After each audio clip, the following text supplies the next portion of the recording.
In this video, we're going to introduce ourselves to organic chemistry, and we're going to learn how to identify whether a molecule is organic, and we will learn some of the properties of different organic compounds, and we'll learn how to organize organic compounds into different categories or homologous series. So before we talk about organic compounds themselves, we're going to talk about a concept known as vitalism. So in the past, it was believed that organic molecules could only be created when they were acted on by a vital force. So the thought was that only living things could contain organic molecules, and then those living things were breathed upon by a vital force. However, in 1828, Friedrich Wöhler debunked the theory when he synthesized urea from inorganic materials outside of living tissue.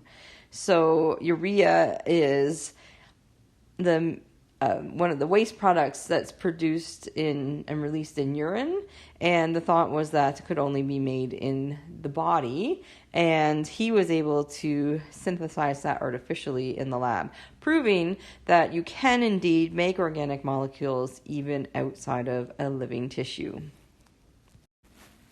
The organic chemistry is the study of carbon-containing compounds, and one of those carbon-containing compounds, the simplest form, are hydrocarbons, and hydrocarbons are molecules that contain only hydrogen and carbon.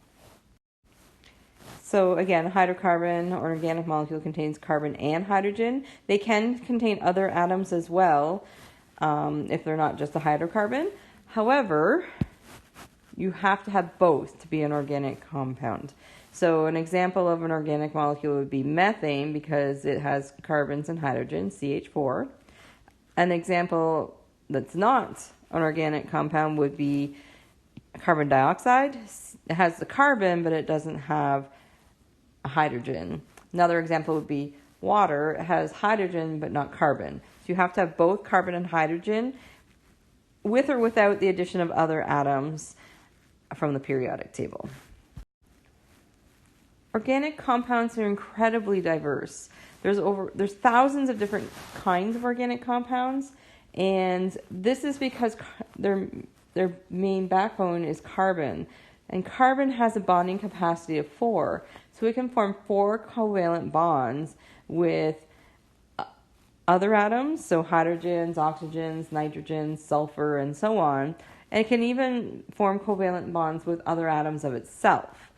So carbon can form single bonds, double bonds, and triple bonds as that result of being able to make 4 bonds. And they can form also long chains, so those chains can be branched or straight, and they can form ring structures. So there's so many different diverse compounds out there that are organic compounds. And we'll talk a little bit more about that in a little bit. So this example here, this is a ring structure, and this molecule actually is glucose. So you see that there's carbons and hydrogens and oxygens, and if you counted them up, they're actually in a ratio of 1 to 2 to 1. Over here is a fatty acid or a carboxylic acid. So it could be this long. This one's 4 carbons long, but it could be much longer, 18, 20 carbons long, and still, be able to be an organic compound. So examples of materials that are organic would be fuels. So we use fuels in propelling our cars, as heat for our homes, and for a variety of things. Fats and oils are organic compounds, as are carbohydrates and proteins. Waxes are organic. Plastic is organic, asphalt is, and so on. So there's so many different types of organic compounds, and we're going to spend this unit talking about many of them. So a homologous series is a group of organic molecules with similar properties. So in a homologous series, all the molecules would share the same functional group. And a functional group is a group of atoms that give the molecule its specific properties. They also have the same general formula. So for alkanes, they have a general formula of CN2H2N plus 2. And if you take a look here, we can see that. So we have methane, 1 carbon, and then we have 4 hydrogens. Ethane has 2 carbons, 6 hydrogens. Propane, 3 carbons, 8 hydrogens. Butane is 4 carbons, 10 hydrogens, and it continues. So some examples of homologous series would be the alkanes, like we have demonstrated here. Also alcohols, esters, ethers, carboxylic acids. We'll be learning about each of those this unit. Now, members of a homologous series would have similar properties. So they have similar chemical properties. So if they're flammable, they're all flammable. They would share that property. But they will show a trend of physical properties as their molar mass increases. So for example, as the molar mass is increasing, the intermolecular forces between the molecules would increase. So that would mean that their melting points and their boiling points will increase as the molar mass increases. For example, the first 4 alkanes, these 4 here, are gases at room temperature, but the ones following that are liquids. And as you get really, really long carbon chains in an alkane, they actually will become like more solid as well. So as mentioned before, hydrocarbons consist of just carbon and hydrogen. And carbon forms the main structure, the backbone of the molecule, and hydrogen will fill in the remaining connections. So we're just going to draw an example here. So this will be butane. So we'll have 4 carbons, and we'll learn about how to name organic compounds and hydrocarbons in our next video. So we have our backbone of 4 carbons, and now we fill in the remaining bonds with hydrogen. So remember, carbon has to form 4 bonds. So we fill up every empty space with hydrogen to make a hydrocarbon. So this one here will have 3, and then the ones in the middle will have 2 because the carbon has already bonded with 2 other carbons. So this one will have 2, and then finally this one will have 3. So that is an example of a hydrocarbon. This one is considered a saturated hydrocarbon because there are all single bonds between the carbons in the chain, meaning that every possible other bond is filled with hydrogen. So we're saying that it's saturated with hydrogen.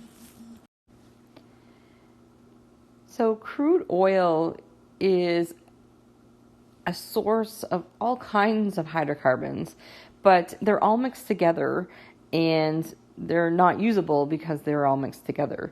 So we use a process known as fractional distillation to separate crude oil into the various hydrocarbons so that we can use them and purify them and turn them into whatever we want. So what happens in fractional distillation is the crude oil enters a distillation tower, and there are different levels of heat. So at the bottom, it's really hot, and that's where bitumen, where carbon compounds of greater than 50 are released, and that can be used in road resurfacing. And then paraffin wax has carbons of about 40 to 50 long, so those are for candles, furniture polish, petroleum jelly, and so on. Fuel oil have 30 to 40 carbons in their molecules, so that would be for ships. Lubricating oil is 20 to 30 carbons, so that would be oil that you put in your car, and then it keeps going on and on up. So that is how fractional distillation occurs. We use another process known as cracking to deal with some of the longer hydrocarbons that are not really useful. So we crack those molecules into smaller, more useful hydrocarbons. We do that under high temperature and pressure. And then those materials can be reacted in a variety of different ways to produce useful compounds. So if we were able to extract a compound known as ethene, which is 2 carbons bonded together with a double bond between them. So I'll just draw that right here. So this is ethene.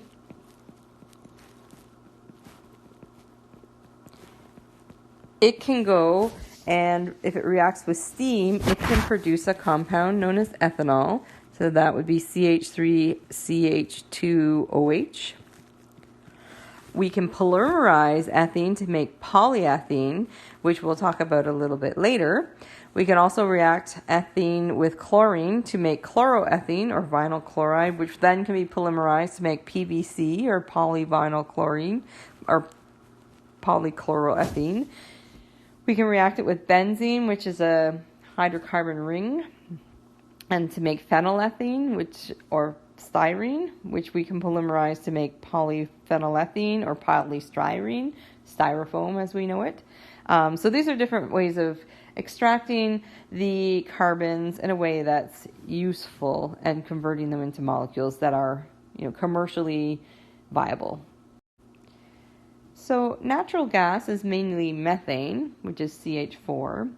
It is a greenhouse gas, and it can be released from swamps, from cattle. You've heard a lot about, cattle being great sources of methane, which is true. But we don't think about swamps.